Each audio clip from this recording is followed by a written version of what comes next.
여러분 안녕하십니까?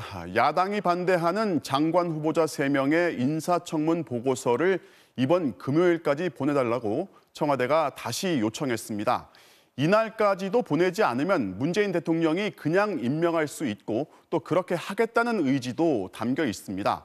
이제 사흘 남았는데 여야는 오늘도 청문 보고서를 두고 양보 없는 기싸움을 이어갔습니다.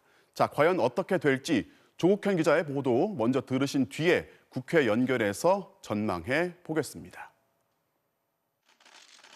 국회가 어제까지였던 1차 인사청문 시한을 넘기자 문재인 대통령은 임혜숙, 박준영, 노형욱 3명의 장관 후보자에 대한 청문 보고서를 오는 금요일까지 보내달라고 다시 요청했습니다. 송부 시한은 본래 최대 10일까지 줄 수 있지만 이번엔 나흘 동안의 말미를 줬습니다. 청와대 관계자는 임명 논란을 다음 주로 넘기는 건 소모적이라고 판단한 거라며 취임 4주년 회견에서 밝힌 것처럼 3명 모두 대통령에게 필요한 사람이라는 뜻이라고 설명했습니다. 이번의 후보자들도 각각 청와대가 그분들을 발탁하게 된 이유, 그리고 또 그분들에게 기대하는 능력이 있습니다. 청와대는 여야 정치권에 논의의 시간을 더 준 것이라고 설명하고 있지만 문 대통령이 후보자 3명에 대한 임명 강행 의지를 드러낸 거라는 분석이 지배적입니다. 국회가 청문 보고서를 금요일까지 보내지 않으면 후보자들을 그대로 임명할 수 있기 때문입니다. 청와대는 또 야당이 장관 후보자들과 결부시켜 국회 인준을 거부하고 있는 김부겸 국무총리 후보자에 대한 조속한 국회 동의도 촉구했습니다. 청와대 고위 관계자는 코로나 방역 등 국난 상황을 고려할 때 현재 국무총리 대행 체제가 오래 가긴 어렵다며 국무총리 후보자 국회 인준의 시급성을 강조했습니다. MBC 뉴스 조국현입니다. 공이 다시 국회로 넘어간 상황입니다. 하지만 여야는 오늘도 팽팽한 기싸움을 이어갔는데요. 국회 연결해 보겠습니다. 조명아 기자. 네, 국회입니다. 자, 여야 원내대표가 오늘 2번이나 만났단 말이죠. 진전이 전혀 없었습니까? 네, 두 원내대표 오전엔 박병석 국회의장 주재로 그리고 오후엔 단독으로 만나 협의했습니다. 하지만 이렇다 할 진전은 없이 서로의 입장 차이만 확인했는데요. 먼저 양당 원내대표 발언부터 들어보시겠습니다. 우선 이 국무총리 인준안 처리에 협조를 해주신다면 정말 정성과 성의를 다해서 논의를 해나가겠다는 말씀을 드립니다. 여당이나 혹은 정부 측에서 원하는 것만 가지고서 다 일방적으로 하겠다고 한다면 그것은 협치의 정신하고는 어긋나는 것이라는 생각을 가지고 있습니다. 민주당은 김부겸 국무총리 후보자 인준 표결부터 먼저 처리하자는 입장인 반면 국민의힘은 부적격 판정을 내린 장관 후보자 3명에 대한 지명 철회가 우선이라는 겁니다. 자, 그러면 여야 입장을 하나씩 자세히 좀 볼까요? 민주당으로서는 이제 총리 인준도 마무리하고 장관 후보자 낙마도 최소화하려고 할 거란 말이죠. 어떤 카드를 준비하고 있습니까? 네, 민주당은 일단 총리 인준 문제와 장관 후보자 3인방의 거취를 연기하고 있는 국민의힘을 향해 지나친 정쟁화라며 비판하고 있습니다. 다만 물밑으론 총리 인준안 표결이 합의된다면 장관 후보자 일부 낙마를 포함해 출구를 열어놓고 합의할 수 있다는 분위기도 있습니다. 실제로 민주당 내부에선 일부 장관 후보자에 대해 지도부의 결단이 필요하다는 의견이 오늘도 계속 나왔습니다. 하지만 당 지도부로선 청와대의 강경 기류도 의식하지 않을 수는 없는데요. 그래서 추가적인 협상 카드로 야당이 요구해온 국회 상임위원장 재배분까지도 검토 중인 것으로 알려졌습니다. 다만 이 같은 협상의 전제는 국무총리 인준안의 우선 처리임을 분명히 밝히고 있습니다. 이제 야당은 정반대를 노릴 거란 말이죠. 자, 야당의 전략은 어떻습니까? 네, 앞서 말씀드렸듯 야당은 총리 인준과 장관 3인방 낙마를 연계한다는 입장입니다. 여당이 총리 후보자 인준이나 장관 후보자 청문 보고서 채택을 강행한다면 또 독주한다는 비판을 받을 수 있기 때문에 야당으로선 손해볼 게 없다는 계산입니다. 하지만 총리 인준은 다른 야당인 국민의당과 정의당이 찬성 입장을 밝히고 있고 청문 정국을 계속 끌고 가는 게 야당에게 유리하지 않을 수 있을 거란 분석도 나옵니다. 이번 주 내내 치열한 협상전이 예상되는 이유입니다. 지금까지 국회에서 MBC 뉴스 조명아입니다. 새로운 확진자 수나 환자 한 명이 감염시키는 또 다른 환자 수, 이 감염 재생산 지수가 감소하고 있지만 정부는 절대 안심할 수 없다고 강조합니다. 바로 변이 바이러스 감염자가 가파른 속도로 증가하고 있는 겁니다. 김하영 기자가 보도합니다. 경기 부천시에 있는 한 초등학교. 지난달 23일 교사 1명이 코로나19 확진 판정을 받은 뒤 학생과 학부모 등 17명이 추가로 확진됐습니다. 방역당국은 이들이 남아공 변이 바이러스에 감염됐을 것으로 보고 있습니다. 앞서 노인 주간 보호시설에서 남아공 변이 집단 감염이 발생했는데 시설 감염자의 가족인 교사에게 그리고 교사가 학교로 전파시킨 걸로 추정됩니다. 노인 주간 요양센터에서 발생한 거기에서 몇 개 샘플을 했었더니 거기서 나와서 동일하게 관리해서 그런 거다. 울산에서는 지난 2월 초부터 영국 변이가 확산돼 지금까지 133명의 변이 감염자가 확인됐습니다. 이렇게 변이가 확인된 집단 감염이 63건, 변이 바이러스가 검출되는 비율도 점점 늘어 지난주엔 27.5%를 기록했습니다. 영국과 남아공, 브라질 등 3종의 주요 변이 바이러스의 감염자는 이제 800명을 넘었습니다. 여기에 미국 캘리포니아와 인도 변이 등 기타 변이 감염자를 더하면 1,400명에 이릅니다. 방역당국은 경기도 부천과 울산의 변이 유행은 정점을 지나 감소 추세에 들어섰다고 진단하면서도 경계를 늦춰서는 안 된다고 강조했습니다. 보다 적극적인 차단을 위해서 중앙 그리고 지자체 간의 합동 대응팀을 구성해서 운영하고 있습니다. 특히 영국발 변이의 경우 전체 확진자를 급증시키고 있는 상황은 아니지만 지역 전파 가능성은 여전히 높다고 밝혔습니다. MBC 뉴스 김하영입니다. 세계보건기구 WHO가 인도발 변이 바이러스를 전염성 높은 우려 변이로 공식 분류했습니다. 인도의 폭발적인 확산세가 다른 국가로 퍼지는 걸 막기 위한 경고이기도 한데요. 국내에서도 58명한테서 이 인도 변이가 확인됐습니다. 조희영 기자가 보도합니다. 최근 코로나19가 대유행하며 전 세계 하루 확진자의 절반 정도가 발생하고 있는 인도. 급격한 대유행으로 번진 이유는 인도 변이 바이러스 때문입니다. 세계보건기구 WHO는 인도 변이가 전 세계 코로나 유행 상황에 영향을 미칠 수 있다고 보고 영국과 브라질, 남아공 변이에 이어 4번째로 우려 변이로 분류했습니다. 인도 변이 바이러스의 변이 부위가 영국과 남아공 변이 둘 다와 비슷해 전파력이 높고 백신의 효과를 떨어뜨릴 수 있다는 겁니다.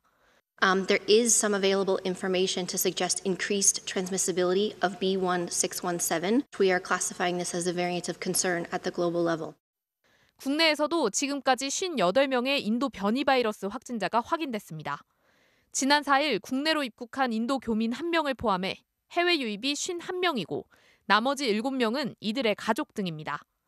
정부는 앞으로 인도 변이를 영국, 남아공, 브라질 변이와 함께 주요 변이로 분류해 지역사회 전파를 차단하는 데 주력할 방침입니다. 인도에서 입국했다면 PCR 검사를 기존 2번에서 3번 받도록 하고 14일 자가격리 기간 중 일주일은 시설에서 격리하도록 했습니다. 다만 인도 변이가 등장했다고 해서 백신이 무의미해지는 건 아니라고 밝혔습니다. 백신에 대해서 효과를 다소 떨어뜨리는 것은 과학적으로 좀 나타날 수 있는 현상이지만 여기에 대해서는 현재까지는 백신의 효과는 유효한 것으로 판단하는 의견이 더 많다고 할 수 있습니다. WHO 역시 기존 백신과 치료제 등을 바꿀 필요는 없다고 강조했습니다. MBC 뉴스 조희영입니다. 러시아에서 스푸트니크 백신을 2차까지 맞고 2주가 지난 30대 남성이 국내에서 양성 판정을 받았습니다. 백신이 만들어준 항체를 뚫은 이른바 돌파 감염 사례로 추정되는데요. 백신 접종을 마쳤다고 무조건 안심할 수 없다는 얘기입니다. 박윤수 기자가 보도합니다. 지난달 24일 러시아에 머물면서 스푸트니크 V 백신 2차 접종을 받은 30대 남성 A씨. 이달 초 한국에 들어온 A씨는 경남 창원에서 지난 9일 코로나19 양성 판정을 받았습니다. 백신 2차 접종 후 항체가 만들어지는 기간인 2주가 지났는데도 감염된 겁니다. 방역당국은 국내에서 접종하지 않은 경우라 접종 이력에 대한 면밀한 조사가 필요하지만 돌파 감염 사례로 추정할 수 있다고 밝혔습니다.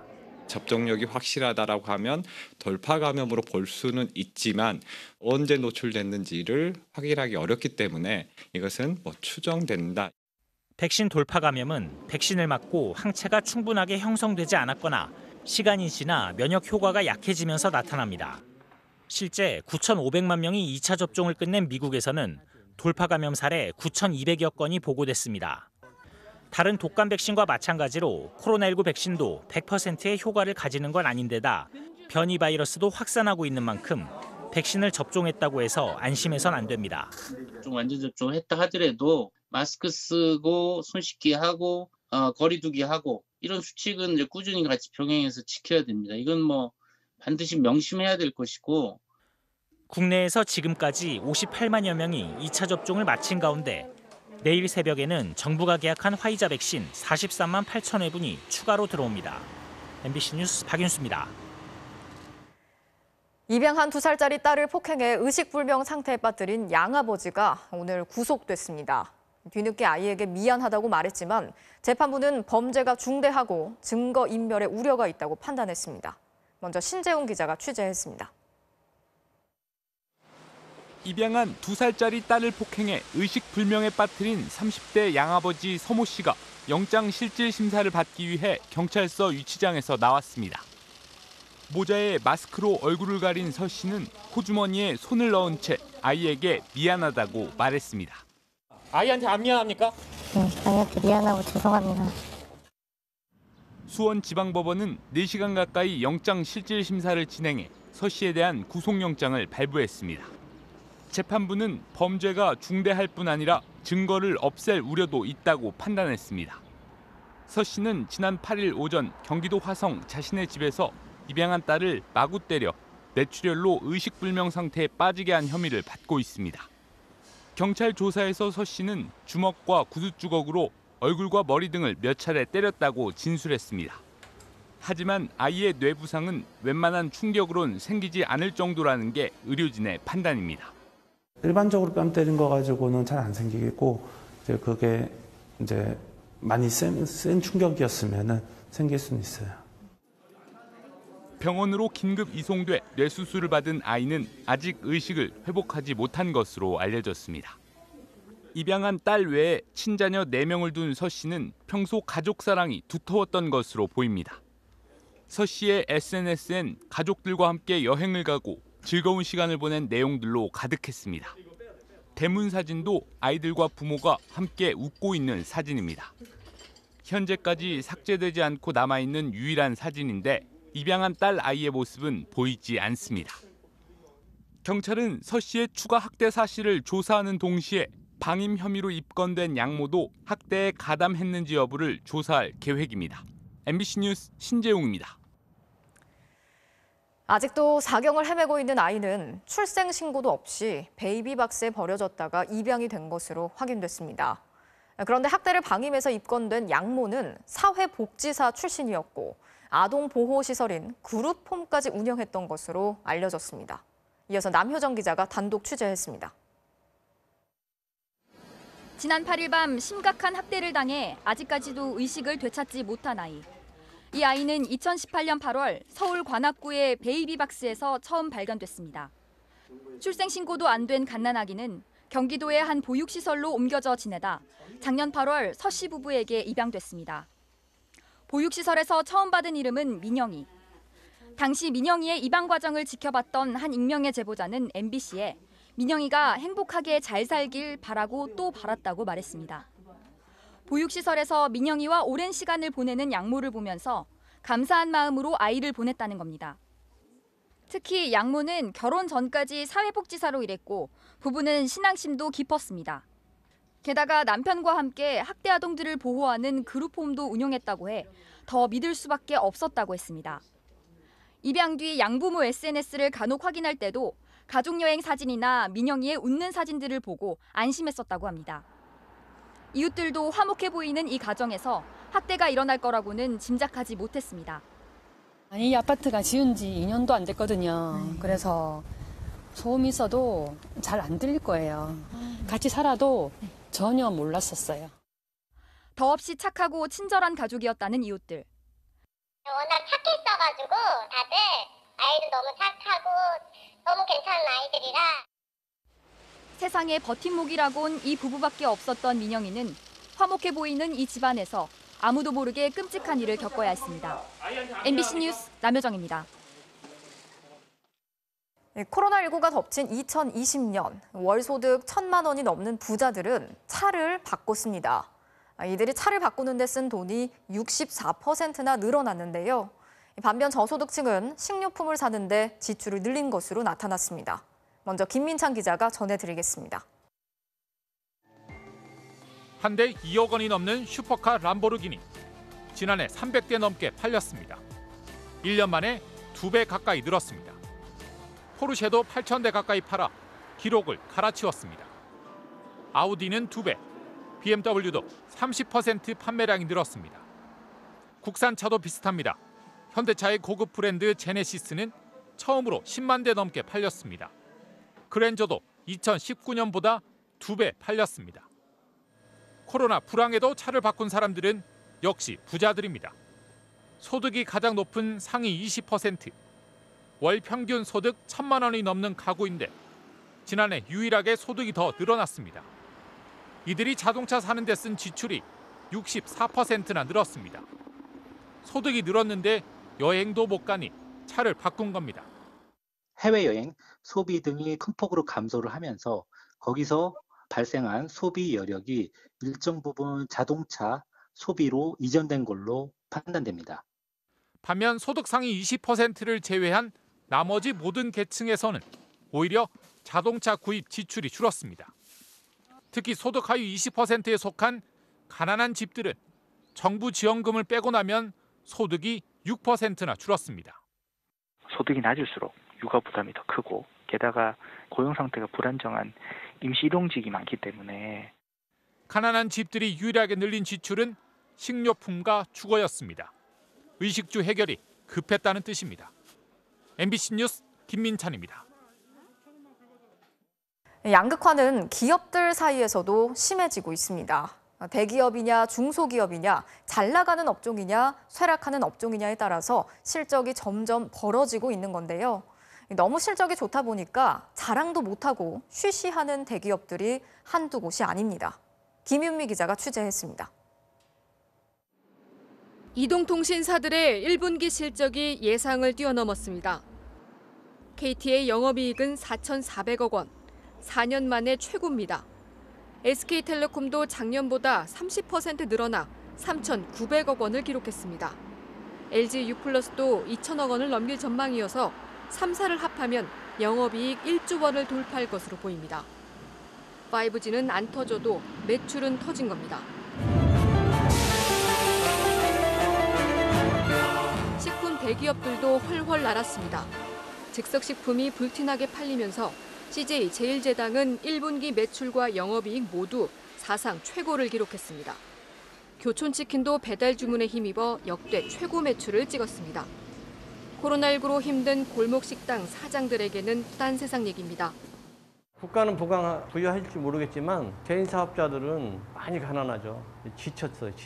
그런 얘기를 가지고 대화를 하면 서로 이제 스트레스 받으니까. 기업들 사이의 양극화가 심해지고 있습니다. 2년 전 상위 20% 기업의 매출액은 하위 20% 기업 매출액의 267배였는데 작년에는 305배로 벌어졌습니다. 대기업들과 전자, 인터넷 업종은 대박이 났지만 중소기업들과 여행, 영화 같은 업종은 추락했습니다. 이렇다 보니 한국경영자총협회는 대기업들의 실적 파티를 자제하라는 경계령까지 내렸습니다. 직원들 임금 인상폭을 줄이고 그 돈으로 고용을 늘리고 협력사들을 지원하라고 권고했습니다. 성과급을 줄 수 없는 기업들이 상당히 많이 있잖아요. 그죠? 주고 싶어도 줄 수 없는데 들이 자꾸 언론에 나오고 하다 보면 직원들의 사기 문제도 있을 수가 있고요. 기업들 간의 양극화는 다시 임금의 양극화로 이어집니다. 국내 500인 이상의 기업의 임금은 9인 이하 기업 임금의 2배, 반면 미국은 1.5배, 일본은 1.3배입니다. MBC 뉴스 김윤미입니다. 지난 3월 큰 불이 났던 해태제과 천안 공장에서 이번엔 청소 노동자 4명이 추락해 다치는 사고가 발생했습니다. 공장을 다시 가동하기 전에 화재 흔적을 치우려다 벌어진 사고인데 경찰은 안전 조치가 제대로 이루어졌는지 조사하고 있습니다. 고병건 기자가 취재했습니다. 지난 3월 큰 불이 난 뒤 복구 작업이 한창인 천안의 해태제과 공장입니다. 공장 안 천장에 큰 구멍이 났고 그 아래 청소 노동자들이 쓰러져 있습니다. 119 구급대원들이 부상자들을 서둘러 구조합니다. 이들은 오전 8시 40분쯤 공장 건물의 3m 높이 천장에서 바닥으로 떨어졌습니다. 천장 내부를 밟고 올라가 청소를 하다가 딛고 있던 약한 철제가 그대로 무너져 내린 겁니다. 이 사고로 외부 청소업체 소속 69살 박모 씨가 크게 다치고 40, 50대 노동자 3명이 경상을 입었습니다. 현장 도착했을 때 이미 그 밑에 다 쓰러져 계셨어요. 한 명은 중상인데 그게 그 귀에서 출혈이 있었어요. 나머지 3명은 뭐 타박상 같은 경상이고. 추락 사고가 난 곳은 지난 3월 불이 난 공장의 바로 옆 건물입니다. 이달 말 재가동을 앞두고 노동자들은 천장에 낀 그을음을 제거하는 작업을 하고 있었습니다. 경찰과 고용노동부는 현장의 안전조치 미비로 인한 사고 가능성을 조사하고 있습니다.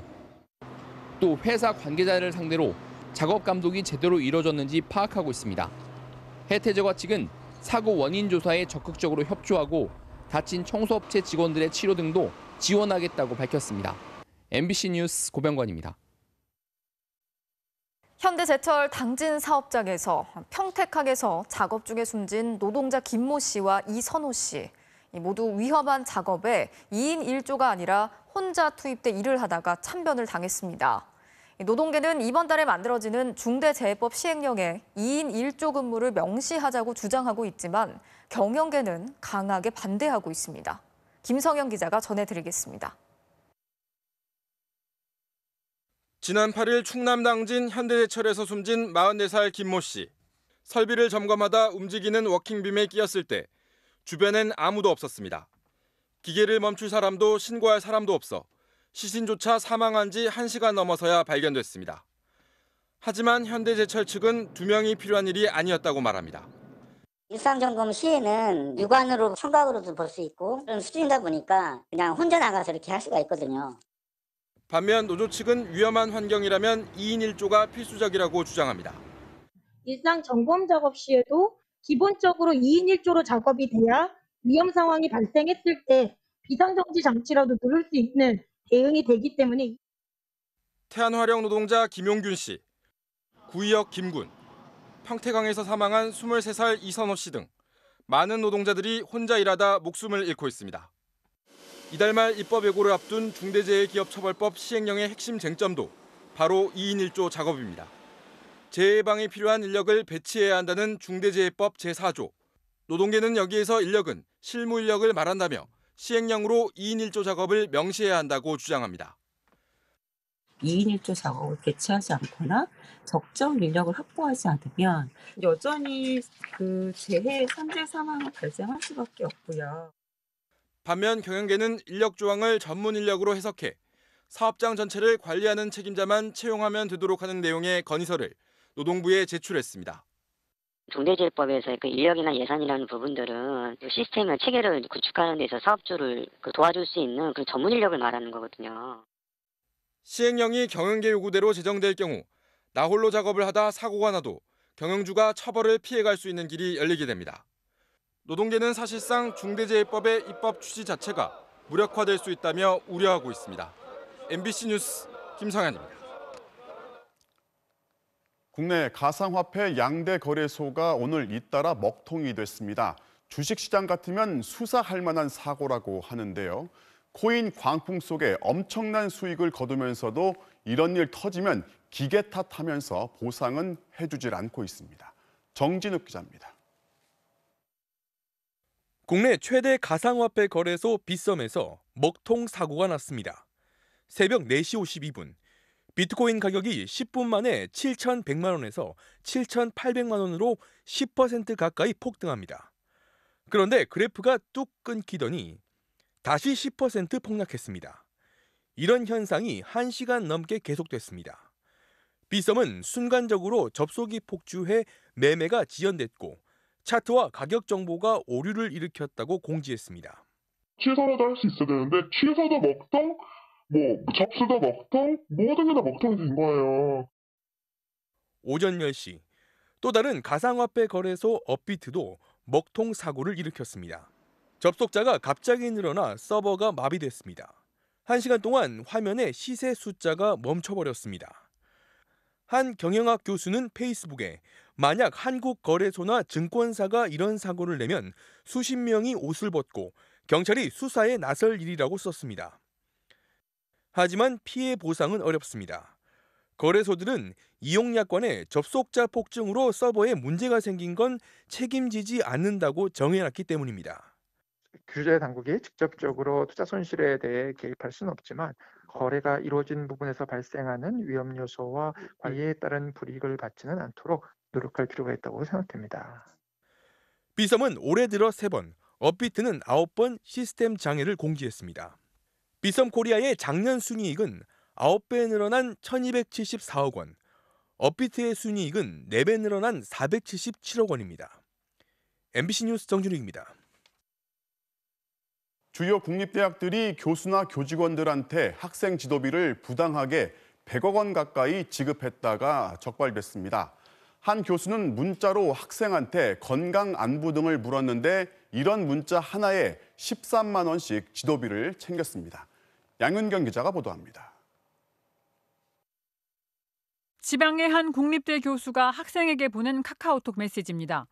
코로나19로 비대면 수업인데 잘 지내고 있는지, 그리고 건강관리를 잘 하라는 내용인데 이런 대화 한 번에 이 교수가 학교로부터 받은 돈은 13만 원, 모두 28번의 대화로 약 370만 원을 벌어갔습니다.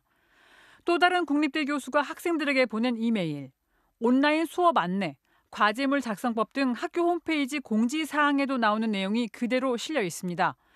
이런 이메일을 보낼 때마다 10만 원씩, 50번을 보냈다며 500만 원을 받아갔습니다.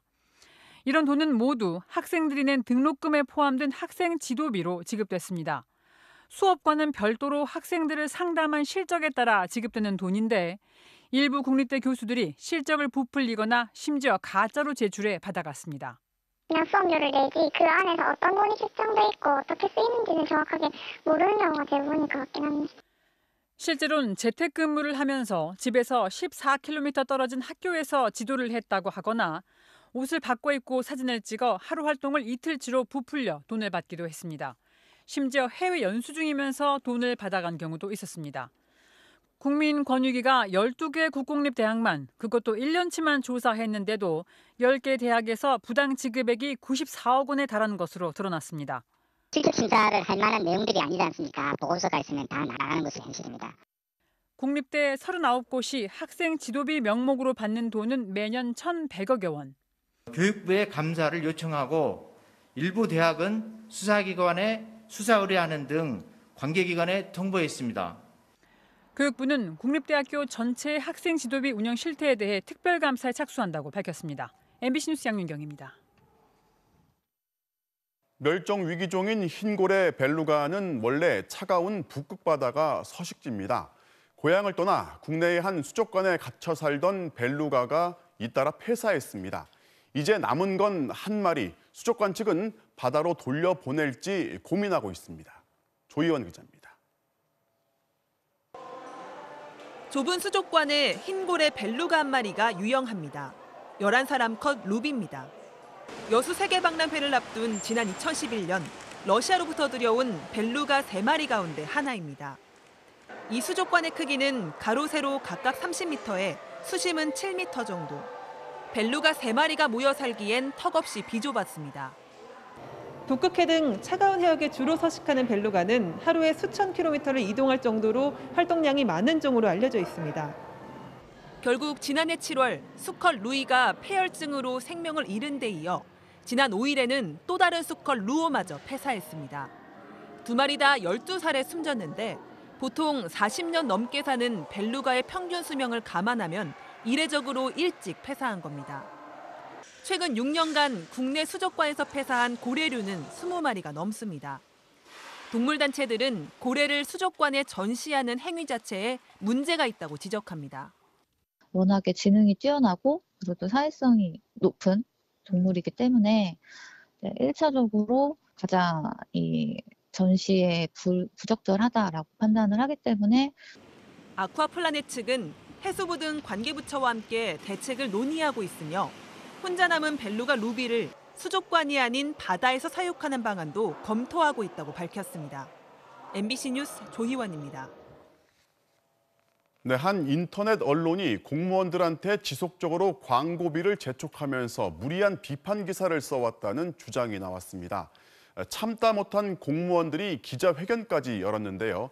해당 언론사의 대표는 정당한 비판 기사였다고 반박하고 있습니다. 한범수 기자가 취재했습니다. 즉각 중단하라! 임실과 순창, 남원 등 전북의 14개 지자체 공무원들이 모였습니다. 본인들이 갑질을 당해 힘들다고 호소하는 기자회견이었습니다. 이들은 지역의 한 언론사를 이른바 갑으로 지목했습니다. 취재와 기사화를 무기 삼아 공무원들에게 갑질하는 행위를 즉각 중단하라!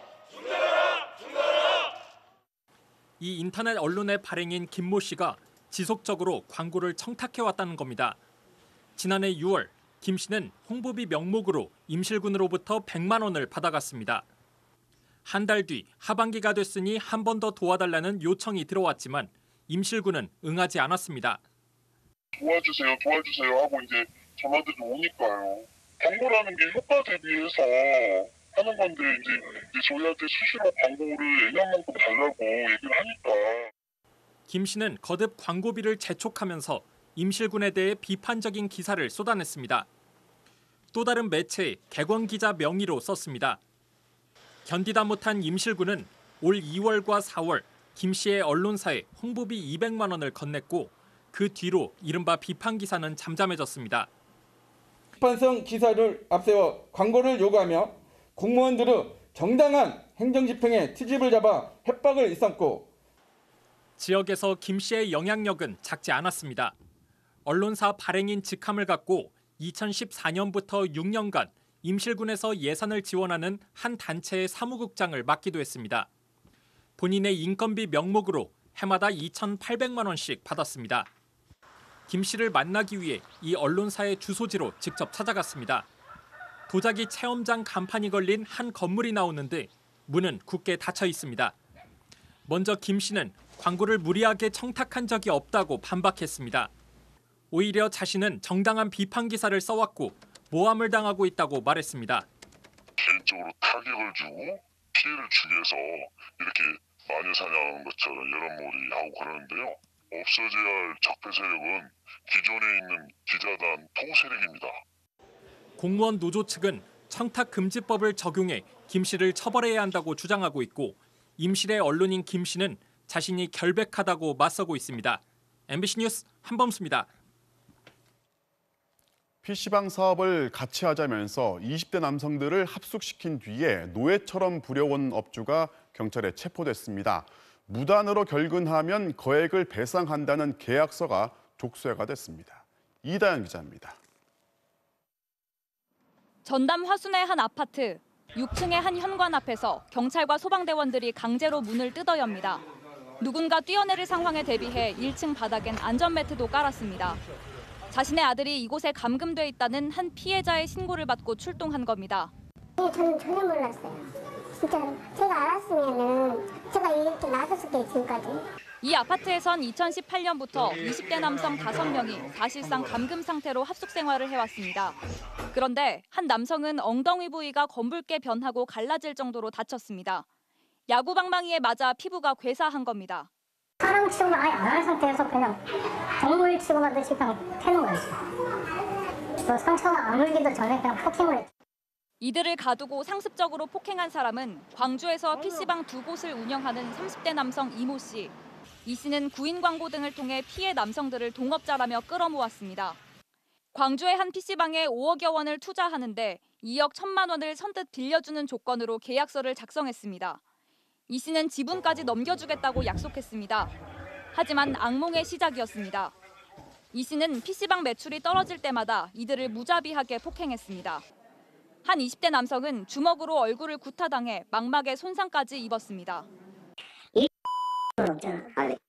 얘들 그걸 믿어 그것은 뜯어 맞은 건 솔직히. 이 씨는 피해자들끼리 출퇴근을 통제하고 서로 감시하도록 시켰습니다. 끝내 합숙소를 뛰쳐나간 피해자들에겐 무단 결근으로 하루에 2천만 원씩 배상하라는 터무니없는 계약서를 내밀며 협박했습니다.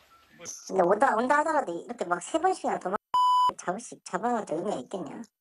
무단 결근 3번에 그것만 6천이야. 결국 노예처럼 일해온 피해자들은 뒤늦게 사정을 알게 된 가족들의 신고로 지옥 같은 PC방에서 벗어날 수 있게 됐습니다. 경찰은 가해자 이 씨를 특수폭행 혐의로 긴급 체포했습니다. MBC 뉴스 이다현입니다. 음주 단속을 피해 도망가던 차량이 4m 아래로 추락했습니다. 멀쩡했는지 운전자는 차에서 내려 또 도망을 쳤습니다. 이재경 기자가 취재했습니다. 깜깜한 밤 전조등을 켠 검정색 차량이 빠른 속도로 내달립니다. 바로 앞 낭떠러지가 보이지만 속도를 줄이지 않고 질주하더니 결국 도로를 벗어나 공장 마당에 쌓여있던 적재물 위로 추락합니다. 떨어진 직후 차량 전조등을 껐고 추격하던 경찰 순찰차는 이 차량을 발견하지 못한 채 지나갑니다. 차에서 내린 운전자는 공장 이곳 저곳을 헤매다 인기척이 들리자 닫혀있던 정문을 뛰어넘어 도망갑니다. 앞부분은 이미 다 파손된 상황이었고 완전 아수라장이었죠. 여기 파편들 널려 있고 처음 봤을 때는 이게 현실인지 믿기지 않을 정도로. 이 사고가 난 건 지난 9일 밤 11시 40분쯤 50대 운전자는 음주 단속 중이던 경찰을 발견하고 그대로 도주한 겁니다. 사고 현장까지 1.5km를 달렸습니다. 추락 사고가 난 현장입니다. 경찰의 추격을 피해 달아나던 이 차량은 펜스를 들이받고 그대로 직진하면서 4m 아래 낭떠러지로 떨어졌습니다. 음주 단속 중에 정지 신호를 무시하고 도주한 차량을 추격하여 수색하던 중 인근 공장으로 추락한 도주 차량을 발견한 상황입니다. 사고를 내고 달아난 이 남성은 음주운전 사실을 부인하면서 경찰이 무서워 도망갔을 뿐이라고 진술한 것으로 전해졌습니다. 경찰은 사고가 나기 전 이 운전자의 동선을 추적하는 등 음주운전 여부를 조사하고 있습니다. MBC 뉴스 이재경입니다. 모레부터 전동 킥보드를 타려면 2종 원동기 이상의 면허가 있어야 하고 또 헬멧을 안 쓰면 범칙금을 내야 합니다. 업체든 이용자든 헬멧을 미리 준비해야 하는데요. 지금으로 봐선 상당한 혼란이 예상되고 있습니다. 이문영 기자가 전해드리겠습니다. 전동 킥보드 사고, 길을 걷던 여성은 전치 3주 진단을 받았습니다. 지난해 전동 킥보드 사고는 897건, 10명 사망, 985명 부상입니다. 2년 만에 사고 건수와 사상자 수가 모두 4배 늘어났습니다. 13일부터 개정 도로교통법이 시행됩니다. 우선 전동 킥보드를 타려면 면허증이 있어야 하고 음주운전도 안 됩니다. 2명 이상 함께 타는 것도 금지됩니다. 헬멧도 반드시 써야 합니다. 안 지키면 범칙금이 부과됩니다. 이 중에 가장 골치 아픈 게 바로 헬멧입니다. 잠깐 빌려 타는 전동 킥보드 때문에 사람들이 평소에도 헬멧을 갖고 다닐까? 쉽지 않아 보입니다. 또 안전을 위해서는 이제 꼭 타는 게 맞는데 이제 헬멧을 꼭 들고 다녀야 하니까 그 때문에 줄지 않을까 싶습니다. 다른 대안은 공유 킥보드 업체가 헬멧을 준비하는 겁니다. 하지만 관리가 어렵다는 게 업체들의 고민입니다. 지도거나 황사, 먼지, 눈 이런 거에 노출되다 보면 위생적으로 매우 불결한 상태고. 이용자들이 남들과 함께 헬멧을 돌려 쓰려고 할지도 의문입니다.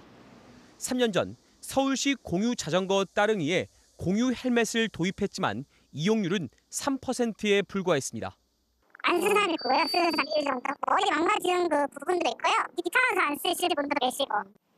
업체들은 차라리 제한 속도를 시속 25km에서 10km대까지 낮추고 대신 헬멧은 미성년자만 의무화하자고 요구하고 있습니다.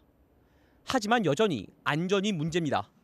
경찰은 모레부터 단속을 시작하고 다음 달부터는 범칙금도 부과할 계획입니다. MBC 뉴스 이문현입니다. 영토와 종교 문제로 수십 년간 갈등을 겪고 있는 이스라엘과 팔레스타인이 또다시 충돌했습니다.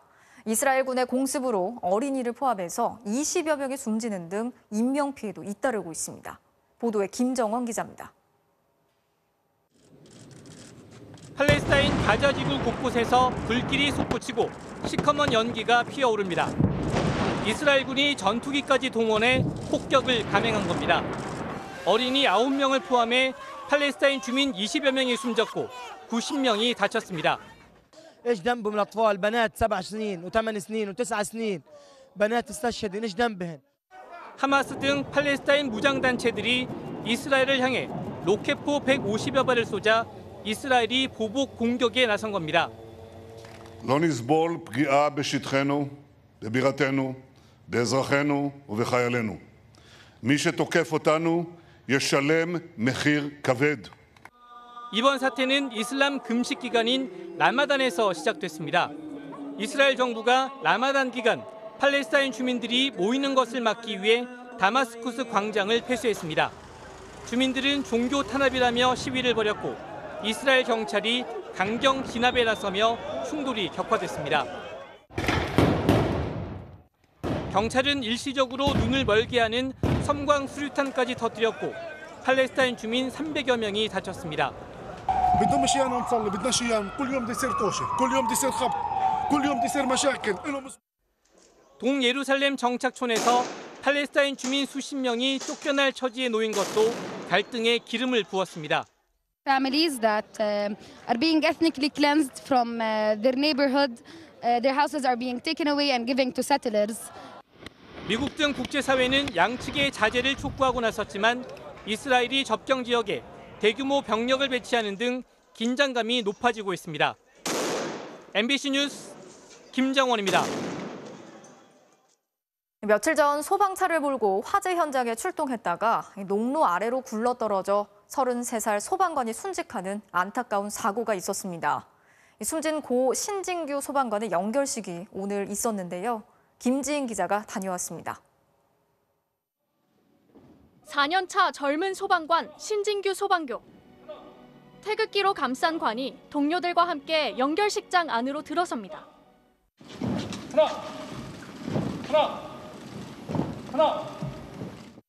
하나뿐인 동생을 잃은 형은 고인이 된 동생의 영정사진 앞에서 한참을 떠나지 못합니다. 고인과 함께 재난 현장을 누볐던 동료들은 따뜻하고 정이 많았던 고인과의 추억을 곱씹었습니다.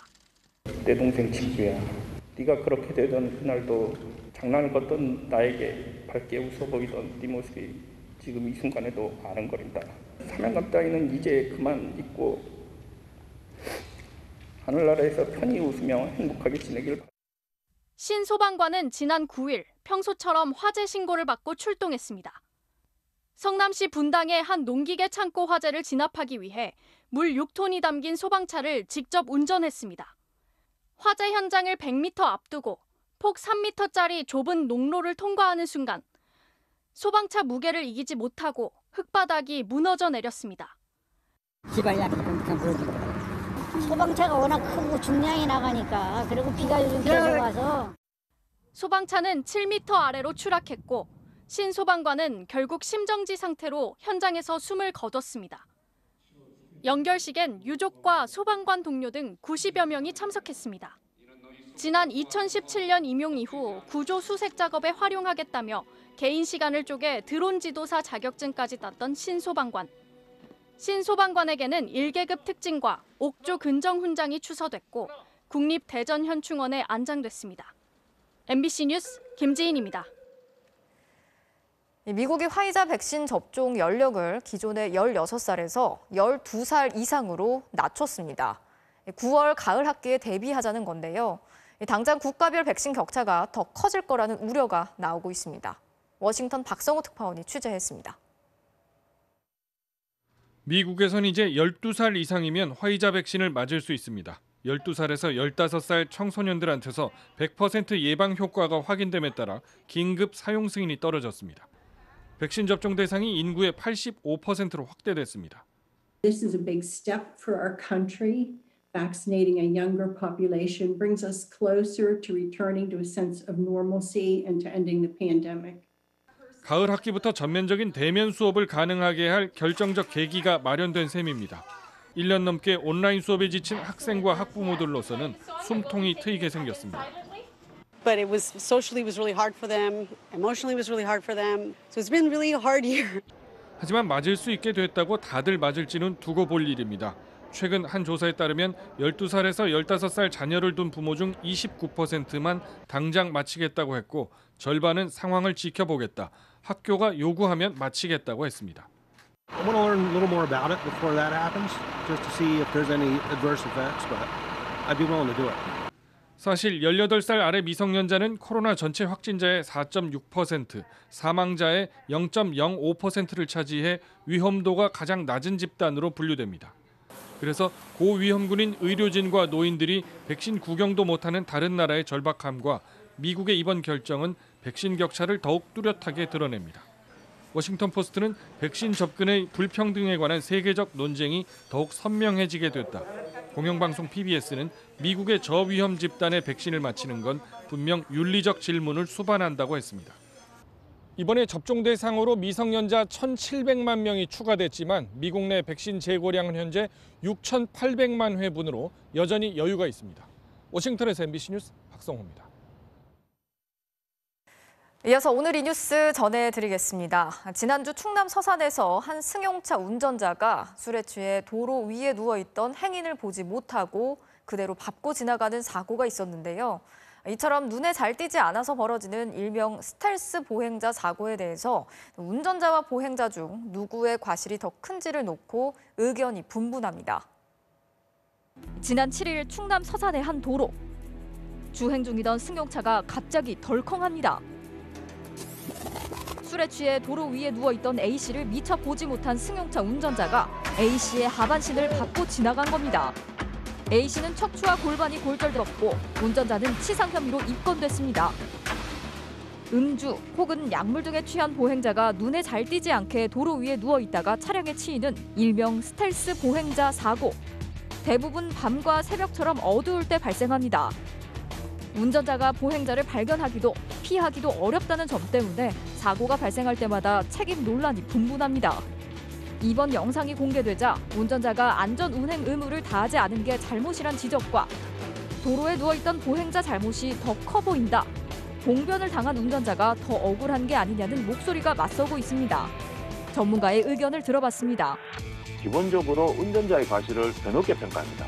손해보험의 과실 격차에 따르더라도 운전자 과실 60%, 보행자 과실 40%로 판단하고 있습니다. 운전자는 교통법규도 위반 안 했는데 운전자 과실이 더 많이 주어진다. 이 부분이 운전자들이 가장 억울해하는 부분이고 이해 못하는 부분인데 도로교통법 전반에는 운전자는 교통약자인 보행자를 보호할 의무를 두고 있기 때문인데 운전자에 비해 보행자가 받는 처벌이 상대적으로 약해서 논란을 키우고 있습니다. 운전자는 5년 이하의 금고 또는 2천만 원 이하의 벌금형이 처해집니다. 보행자 입장에서는 범칙금 3만 원이 전부입니다. 너무 비현실적입니다. 경각심을 주기 위해 보행자 처벌 수위를 높여야 한다는 목소리가 커지고 있습니다. 오늘 이 뉴스였습니다.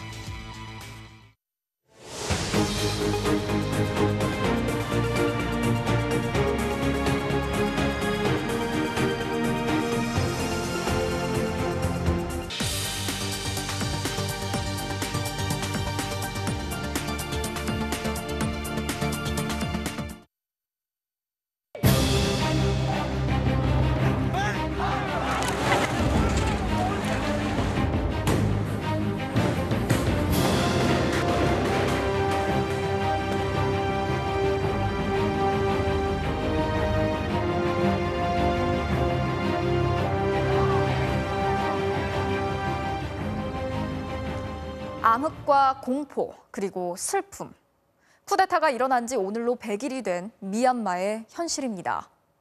그동안 군 경의 총칼에 어린아이를 포함해서 780명이 목숨을 잃었고 5,000명 가까이 체포가 됐습니다. 그중에 3분의 1이 구속이 됐는데 잔혹한 고문과 폭행을 당했다는 증언이 이어지고 있습니다. 국가 고문이었던 아웅산 수치 여사를 포함해서 집 안에 갇힌 사람도 4,000명 가까이 되는 상황입니다. 국제사회가 중국과 러시아의 반대 속에 손을 놓고 있는 사이 미얀마는 사실상 국가 붕괴와 내전으로 치닫고 있습니다. 먼저 임소정 기자가 현재 미얀마 상황 전해드리겠습니다. 어제 저녁 미얀마 국영TV. 오후 8시 뉴스가 시작하자마자 미나옹 흘라잉 총사령관이 등장합니다.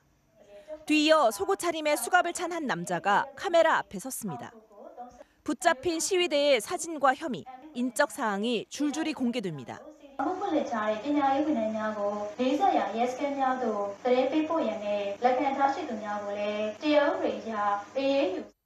지난 2월 1일 쿠데타 발생 이후 군부가 장악한 미얀마 국영TV 뉴스는 매일 저녁 이렇게 찢어지고 붓고 피멍이 든 시민들의 얼굴을 보여줍니다.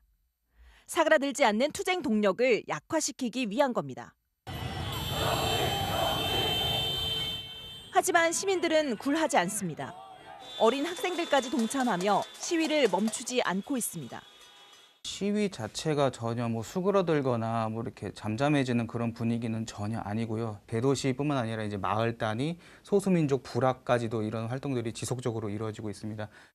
비폭력 시위의 한계를 느낀 일부 젊은 세대들은 반정부 무장투쟁에 합류하고 있습니다. 최근 국경 지역의 소수민족 무장 조직에 들어갔다는 한 미얀마 젊은이는 MBC와의 전화 인터뷰에서 평화 시위에 돌아온 건 잔인한 폭력이었다고 강조했습니다.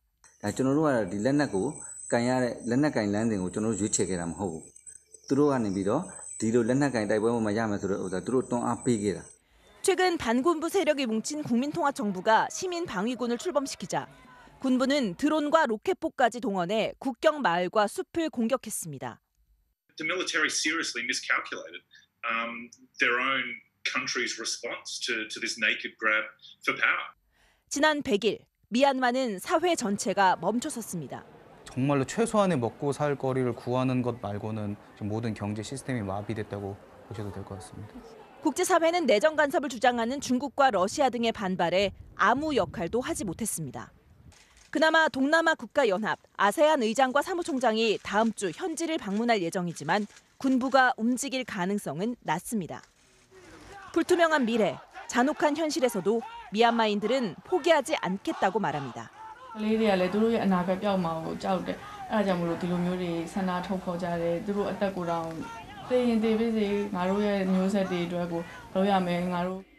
MBC 뉴스 임소정입니다. 군부에 맞서 지난달 임시정부격인 국민통합정부를 세운 미얀마 민주세력. 국민통합정부의 인권부 장관을 저희 MBC가 화상으로 만났습니다. 그는 증거를 모아서 반드시 군부를 국제형사재판소에 세우겠다고 밝혔습니다. 신정현 기자가 전해드리겠습니다. 인권운동가 출신으로 국민통합정부의 인권부를 맡은 아웅 미오민 장관. 그는 MBC와의 화상 인터뷰에서 지난 100일간 군부가 저지른 잔혹한 범죄들의 증거를 모으고 있다고 말했습니다. I have been observing, monitoring different forms of human rights violations against the civilian by the military. 무차별적인 시민 학살과 고문, 소수민족에 대한 공습과 폭격, 난민 지원 차단 등을 국제형사재판소에 제소할 계획이라고 밝혔습니다. It is systematically controlled and commanded by the top leader of the military. At the same time, it's happening all across the country. 군부가 숨진 시위대의 장기까지 탈취하는 만행도 서슴지 않는 건 공포감을 조성하기 위한 전략이라면서 미얀마 젊은 세대들이 인권에 대한 소명의식으로 투쟁에 앞장서고 있다고 설명했습니다. So this is the struggle between people who has gun and use violence and other side a strong willingness to change the country. 우리 국회도 미얀마 사태를 논의하는 자리를 마련했습니다. 국민통합정부 여성청소년부 차관은 군경이 미얀마 여성들을 성적으로도 짓밟고 있다고 고발했습니다.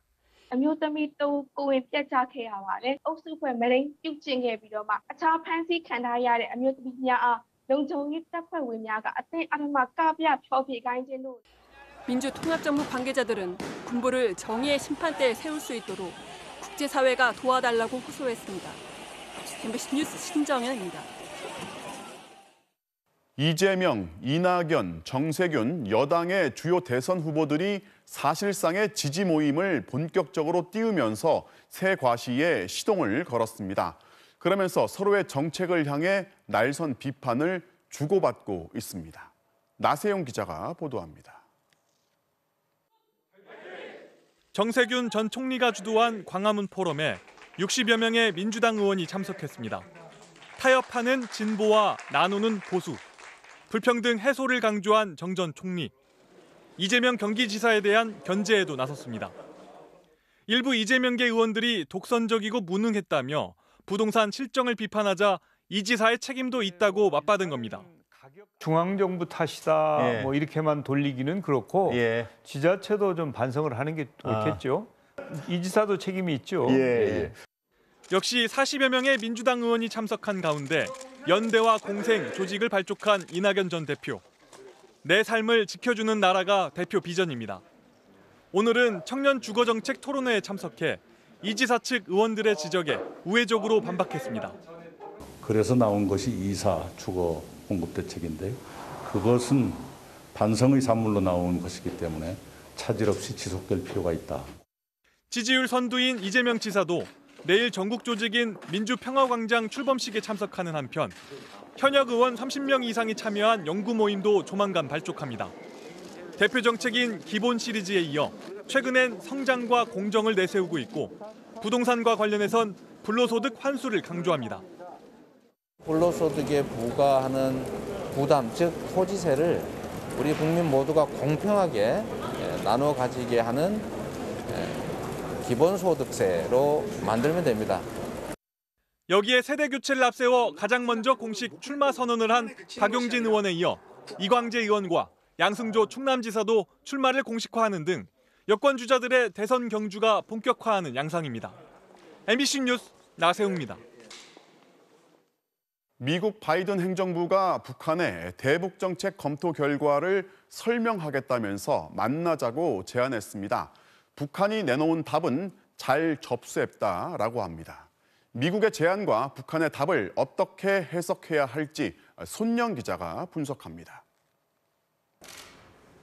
외교에 기반한 실용적 접근. 지난달 말 미국 조 바이든 행정부가 마련한 새 대북 정책 기조입니다. 미국은 대화 의지를 분명히 하며 북한의 호응을 촉구해왔습니다. It is, I think, up to North Korea to decide whether it wants to engage or not on that basis. 하지만 비핵화에 대한 보상 등 대북 정책의 구체적인 내용은 공개되지 않은 상황. 미국은 북한에 먼저 설명을 하겠다며 실무 외교 채널을 통해 만나자고 요청했고 북한 실무자는 잘 접수했다고 답한 것으로 알려졌습니다. 지난 3월 미국의 대화 제안에 적대시 정책이 철회되지 않으면 미국의 접촉 시도를 계속 무시할 것이란 거친 담화로 답했던 것과 비교하면 전향적이란 평가입니다. 하지만 실제 북미 대화로까지 이어지려면 갈 길이 멉니다. 첫 만남은 비밀을 할 가능성은 매우 높아요. 최소한도의 명분은 북한도 주민들한테 제공을 해야 된다. 그런데 이거는 바이든 행정부도 마찬가지예요. 북한이 어떤 행동이 없는데 유화적인 그런 입장으로 나갈 수는 없죠. 우리 정부 당국자는 미국의 접촉 시도를 환영한다며 대북 정책이 공개되면 우리가 왜 환영할 만하다고 평가했는지 이해가 될 것이라고 말했습니다. 북미 대화를 조기에 재개하는 것이 무엇보다 중요하다고 강조해왔습니다. 결과적으로 우리 입장이 많이 반영된 대북 전략이 마련됐다고 평가하고 있습니다. 이런 가운데 한미일 정보기관 수장들은 내일 도쿄에서 만나 막바지 대북 정책 조율에 들어갈 예정입니다. MBC 뉴스 손영입니다. 온라인 중고차 사이트에 가짜 매물을 올려놓고 이걸 사러 오면 협박해서 더 비싼 차를 강제로 사게 한 일당이 검거됐습니다. 확인된 피해자만 50명, 한 피해자는 경제적 부담을 견디지 못하고 스스로 목숨을 끊었습니다. 이채연 기자입니다. 인천의 한 버스터미널. 충북 제천에서 온 60대 남성이 자동차 딜러와 만나 어디론가 향합니다. 한 중고차 매매 사이트에 뜬 200만 원대 1톤 포터를 사기 위해 가는 겁니다. 그런데 실제로 구입한 건 700만 원짜리 화물차였습니다. 딜러가 갑자기 돌변해 대출까지 요구하며 더 비싼 차를 강제로 사게 했습니다. 하루 벌어 어렵게 살아온 60대 남성은 경제적 부담을 이기지 못하고 스스로 목숨을 끊었습니다. 생활보호 대상자고 더군다나 집도 없이 마을 해관에서 살고 있단 말이야. 일을 하기 위해서 그 차가 필요로 해가지고 사러 간 게 그렇게 돈 강탈당하고 엉뚱한 차를 강매를 당해서 지난 3월 같은 사이트에 올라온 2019년식 SUV 가격은 700만 원이었습니다. 이 차를 사려고 딜러에게 연락했던 50대 남성도 대출을 끼고 다른 차를 강제로 구입해야 했습니다. 700이니까 혹하잖아요. 그게 계약까지 다 끝나고 이게 갑자기 급 출발한다고 그러더라고요. 딴 차로 비싼 걸로 해가지고 2천 얼마짜리를 그렇게. 중고차 사기 일당은 온라인 사이트에 미끼 매물을 올려놓고 피해자들을 유인했습니다. 그리고 더 비싼 차를 내밀었고 사지 않겠다고 하면 문신을 보여주고 차에 태워 8시간씩 끌고 다니며 위협을 가해 구입을 강요했습니다. 비싼 값에 중고차를 사야 했던 피해자는 전국적으로 50명, 피해액은 6억 원이 넘습니다. 중대한 결함이다 등등 기타 등등의 이유로 그 계약을 철회하게 만듭니다. 그 다음에 자기네들이 원하는 차량을 시세가 1,000만 원인데 이거를 2천만 원에. 경찰은 20대 총책과 허위 딜러 등 4명을 구속하고 할부 대행사 대표 등 22명을 불구속 입건했습니다. 또 추가 피해자가 수십 명에 달할 것으로 보고 여죄를 수사하고 있습니다. MBC 뉴스 이채연입니다. 사실 아는 것도 잊을 나이죠. 올해 85세 할머니가 독학으로 고등학교 졸업 검정고시에 합격했습니다. 영어 단어와 수학 공식으로 연습장 수천 장을 가득 채운 결과입니다. 다음 목표는 대학 입시라고 하는데요. 뭘 하기에 늦은 나이라는 이 흔한 핑계가 무색해집니다. 심충만 기자입니다. 일상의 대화조차 조금 힘든 백발의 노인이 온라인 강의를 듣고 또 듣습니다. A 더하기 BI가 2 더하기 3I라고 똑같다고 했으니까 A가 2고 검버서 늘어가는 느린 손으로 방정식 풀이를 채워나간 연습장만 수천 장. 돋보기 넘어 영어 문장을 읽어 해석하고 단어는 외울 때까지 읽고 쓰기를 반복합니다. 헤지데이트 리그렛 후회하다. 하루 평균 5시간씩 이렇게 공부한 게 꼬박 5년 남짓. 푸는 문제마다 거의 100점을 맞을 정도로 척척 박사가 돼갑니다. 공부 젊을 때 못해서 공부가 하고 싶어서 했어요. 못 배운 거 알게 되고 하니까 기분은 좋았어요. 한국전쟁 직전 초등학교를 마친 뒤 65년 만에 다시 학업에 뛰어든 올해 85세 장옥순 할머니입니다.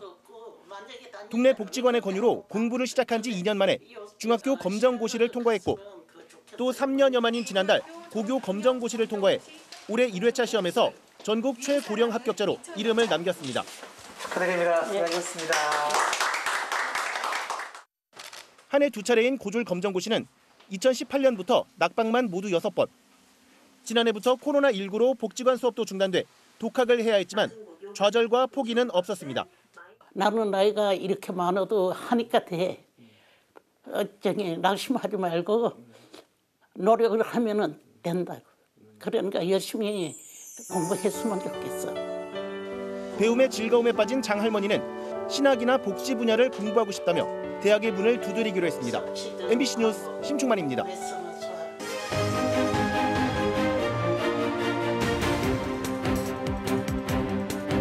정치적 참견 시점 정치팀 김지경 기자 나와 있습니다. 오늘 준비한 소식 보겠습니다. 네. 미미한 이재명, 우려봇 이낙연인데 제목만 보면 무슨 얘기인지 딱 떠오르지는 않습니다. 네, 이 사진을 보면 알 수 있습니다. 네. 이재명 지사가 지난 5일, 그러니까 어린이날을 기념해서 SNS에 공개한 초등학교 1학년 때 성적표인데요. 네. 1학기를 먼저 보면 국어 미, 사회 미, 산수 미, 체육만 우고요. 모두 미였습니다. 그런데 2학기에는 그나마 체육도 미로 바뀌면서 올 미가 됐습니다. 네. 또 행동 특성에는 동무들과 잘 놀며 씩씩하다, 활발하나 고집이 세다 이렇게 적혀 있는데요. 이 지사는 50년 전 이재명 어린이는 고집 세고 성적이 미미했지만 잘 놀고 씩씩했다 이렇게 말했습니다. 초등학교 성적표를 공개하면서 인간적인 모습을 강조하려고 한 걸로 보입니다.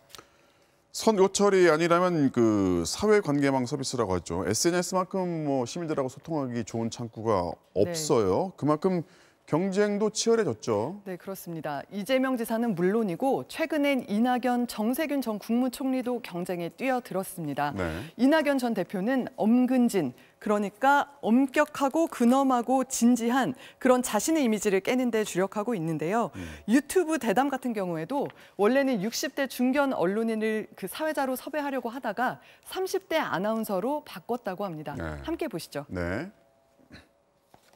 다 보시는 이유가 있으세요? 바지대요. 특히 밤에 이렇게 자려고 누워서는.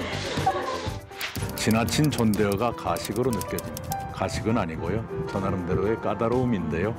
조언 기억할게요. 이낙연 아저씨 약간 우려봇 같은 맨날 우려만 함. 네, 좀 그러네요. 좀 더 밝게 할게요. 이낙연 목소리 나오니 전화 오면 받지 마세요. 왜 제 목소리가 싫은가요? 네. 지지율 9% 어떻게 생각하세요? 네, 아프네요. 네, 잘하겠습니다. 네, 이낙연 전 대표 쪽에서는 이 악플 읽기 영상이 반응이 참 좋다면서 고정 코너로 만들지 고민하고 있다고 말했습니다. 자, 정세균 전 총리도 유튜브 활동을 시작했죠. 네, 최근에 시작해서 아직 콘텐츠가 뭐 그렇게 많지는 않은데요. 네. 역시 인간적인 매력을 보여주려고 노력하고 있습니다. 영상 보시죠. 네.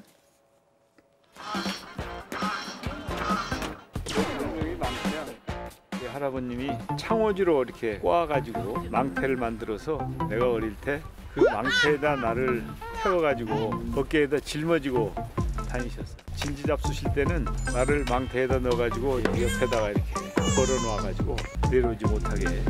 그래서 내 별명이 망태. 네, 정세균 전 총리는 SNS 경쟁에 본격적으로 뛰어들기 위해서 최근에 홍보 전문가들을 영입하고 있습니다. 자, 야권도 좀 살펴봐야죠. 자, 후보 레이스가 뭐 본격화한 건 아니지만은 네. 그래도 SNS 활동은 다들 꾸준하게 하고 있어요. 네, 야권에서 SNS 활동으로 가장 앞선 주자는 TV 홍카콜라 채널을 운영해온 홍준표 의원일 텐데요. 네. 요즘도 특유의 거침없는 입담을 과시하고 있습니다. 또 안철수 대표와 원희룡 지사는 학생들이 즐겨보는 채널에 출연해서 의사 출신 또 학력고사 수석이라는 스펙을 친근감을 높이는 데 활용하고 있는데요. 이어서 보시죠. 네. 그러니까 선생님은 채점할 필요가 없어요. 거의 대부분의 학생이 빵점을 맞았거든요. 40점 맞고 전교 1등 하고요. 야, 이거 봐. 40점이 전교 뭐야? 뭐 자기 자랑이야, 뭐야 이거? 학력고사 시절 전국 수석을 하셨고요. 서울대학교를 이제 수석 입학을 하셨어요. 선생님이 같이 계셔주시는 11시 반까지 학교에 남아서 꾸준히 공부를 했습니다. 사실은 내가 고등학교 1학년 때 학원을 다녔어요. 1981년이었기 때문에 네네. 대통령이 과외금지를 시켜버려서 그때가 살벌했던 때예요. 방송국에서 이런 거는 학교 수업 위주로 했다. 쪽지를 보고 한 게 맞고요. 네, 그 윤석열 전 검찰총장은 아직 정계 진출을 선언하지 않았기 때문인지 SNS 활동도 시작하지 않았습니다. 소탈하고 인간적인 모습을 보여주는데 SNS만한 게 없고 또 코로나까지 지금 계속되고 있어서요. 대선 주자들의 SNS 경쟁은 나날이 치열해질 걸로 보입니다. 네, 오늘은 여기까지 듣겠습니다. 지금까지 정치팀의 김지경 기자였습니다.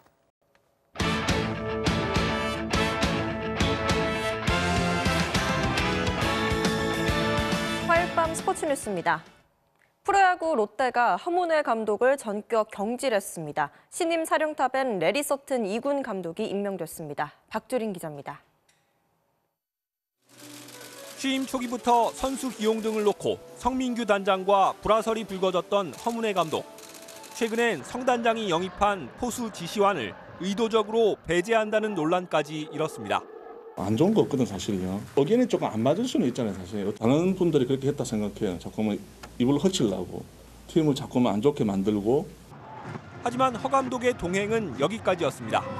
취임 1년 6개월 만이자 올 시즌 30경기 만에 허 감독을 전격 경질한 롯데구단은 구단과 감독이 가고자 하는 방향성에 차이가 있었다며 수뇌부와의 갈등이 직접적 배경임을 시사했습니다.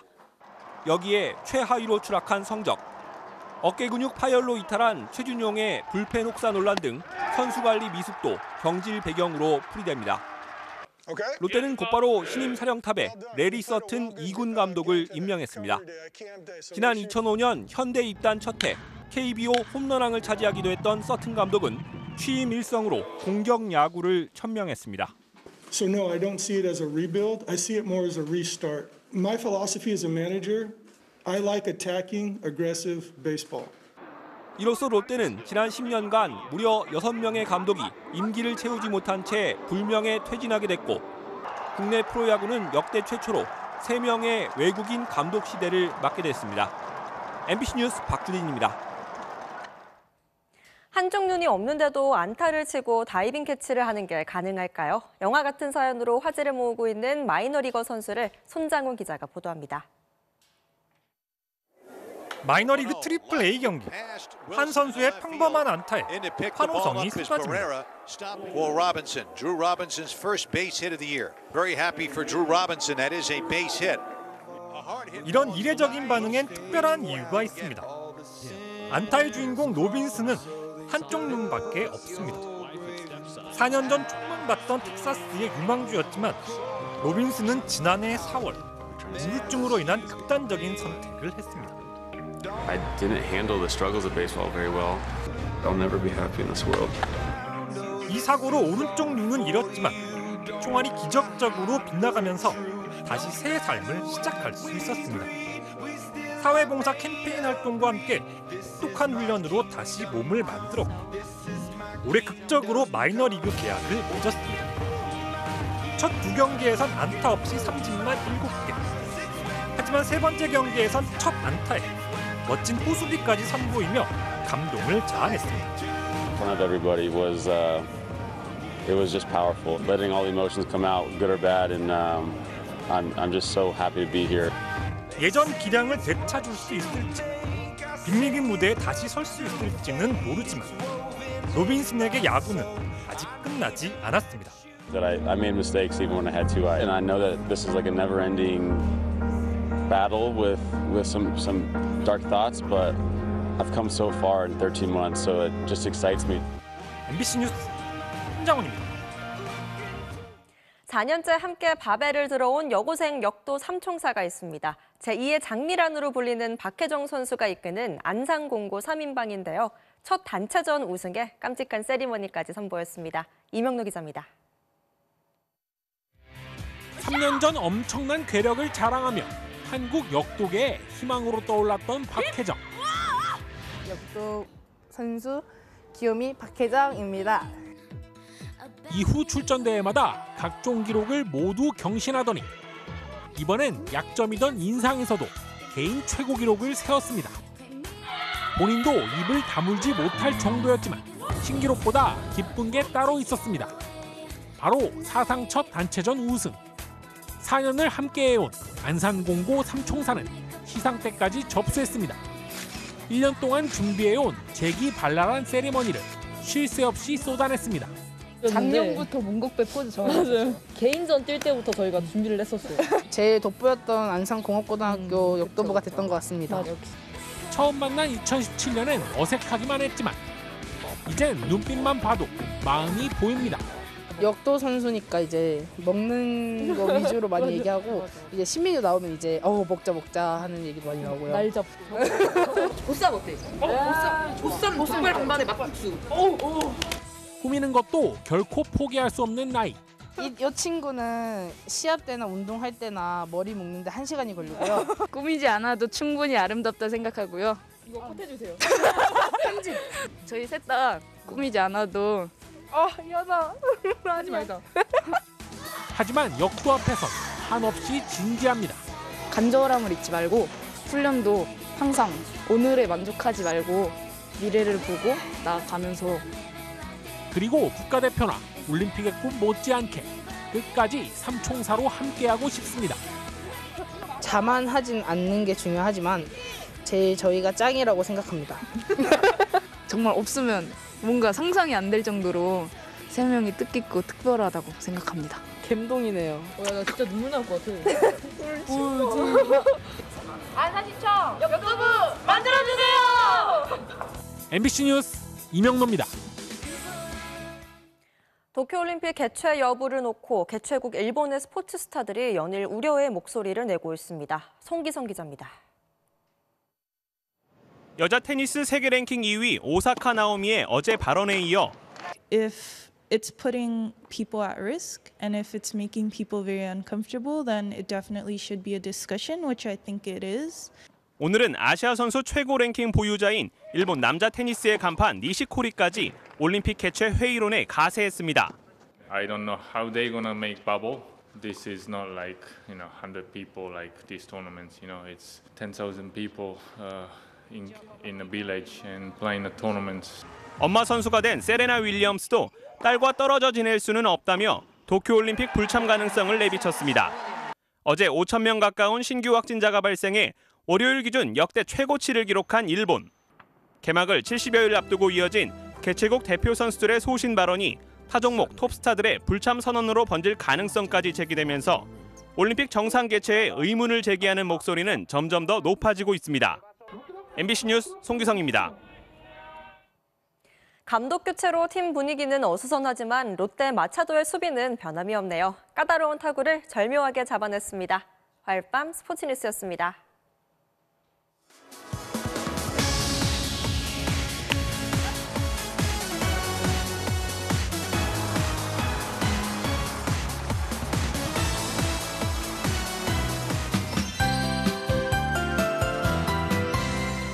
연중 날이 가장 좋은 5월이라지만 야속하게도 만끽할 틈이 없었는데요.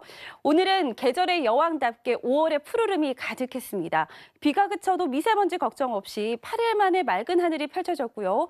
서울의 초미세먼지 농도 최저값이 1마이크로그램에 불과할 정도였습니다. 앞으로 4나흘간은 대체로 맑은 날씨가 이어지겠습니다. 다만 기온은 계절을 앞질러 가겠습니다.